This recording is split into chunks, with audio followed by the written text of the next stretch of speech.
Kristus, salam jumpa kembali dalam kasih-Nya. Selamat merenungkan firman Tuhan hari ini dalam Renungan Harian GKI Kuitang bersama saya, Pendeta Lindawati Niman. Sahabat, hari ini kita akan bersama-sama merenungkan firman Tuhan yang diambil dari kitab Markus pasal 8, mulai ayat 14 sampai ayat 21. Sebelum kita membaca Alkitab dan merenungkannya, mari kita bersama-sama berdoa terlebih dahulu. Kami bersyukur ya Allah karena Engkau memelihara kami terus-menerus. Dan kami percaya hari ini Roh Kudus-Mu bekerja, menguasai kami, memimpin kami, supaya firman yang akan kami baca dan kami renungkan, memberikan kepada kami kekuatan untuk terus bekerja di dalam Tuhan dengan penuh penghayatan. Terima kasih ya Bapa.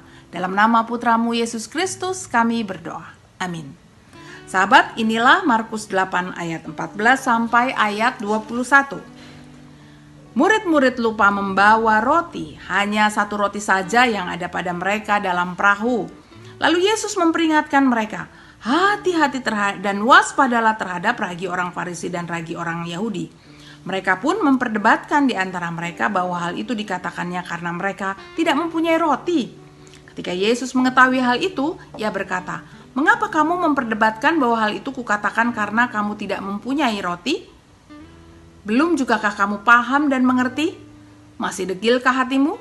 Kamu mempunyai mata, tidakkah kamu melihat dan kamu mempunyai telinga? Tidakkah kamu mendengar? Tidakkah kamu ingat lagi?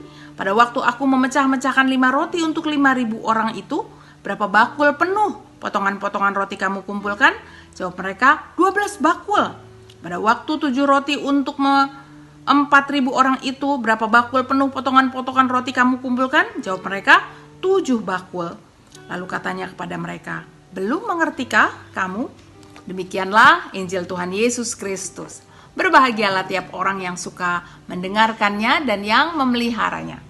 Sahabat Kristus, umat Tuhan, siapa yang senang kalau dirinya nganggur?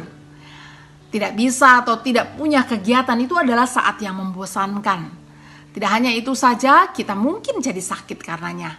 Oleh karena itu bahkan para orang tua, orang yang sudah lanjut usia, didorong untuk tetap bekerja, untuk tetap aktif, untuk tetap memiliki kegiatan dan bergerak agar tubuh dan pikirannya tak menjadi berkurang fungsinya dan tetap sehat ya.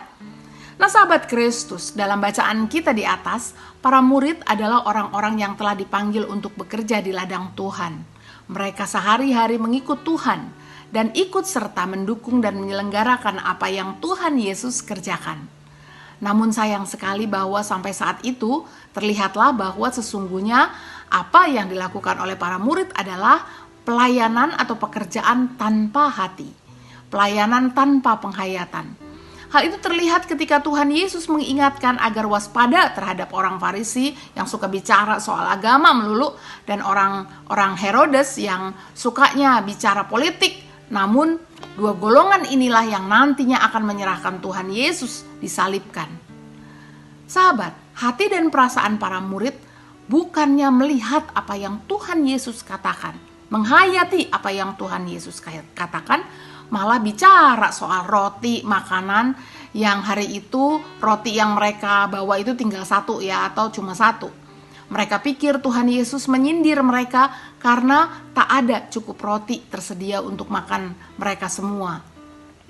Walau mereka baru saja mengalami bagaimana kuasa Tuhan yang seharusnya membuat mereka tidak bergantung pada roti pengisi perut mereka belaka dalam peristiwa 5.000 dan 4.000 orang makan roti itu yang cuma 5 roti dan 2 ikan atau beberapa roti itu ya, dan seterusnya sahabat.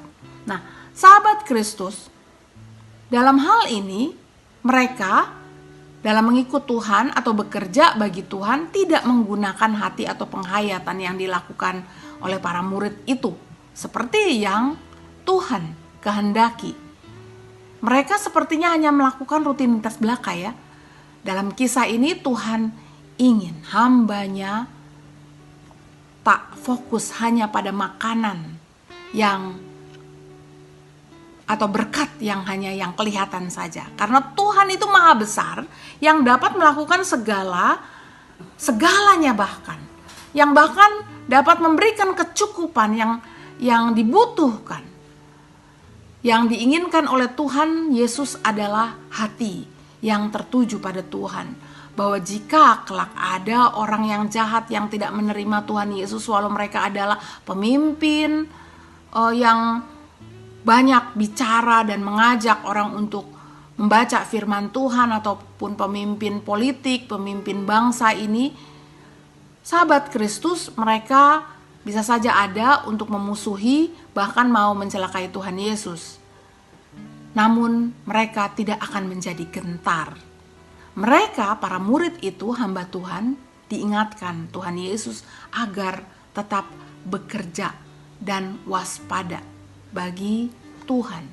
Sahabat Kristus, itulah pesan Tuhan. Dan hari ini sekali lagi firman Tuhan mengingatkan kita agar tidak hanya fokus pada apa yang kelihatan. Kiranya hati kita semakin menghayati kehadiran Tuhan dimanapun kita berada. Tetaplah kuat untuk bergantung pada Allah sehingga kita dapat bersuka cita dan bekerja bagi Dia dalam segala keadaan. Semua itu kita alami dengan menghayati bahwa Tuhan yang berkuasa atas hidup kita itu akan memberi yang kita butuhkan. Amin.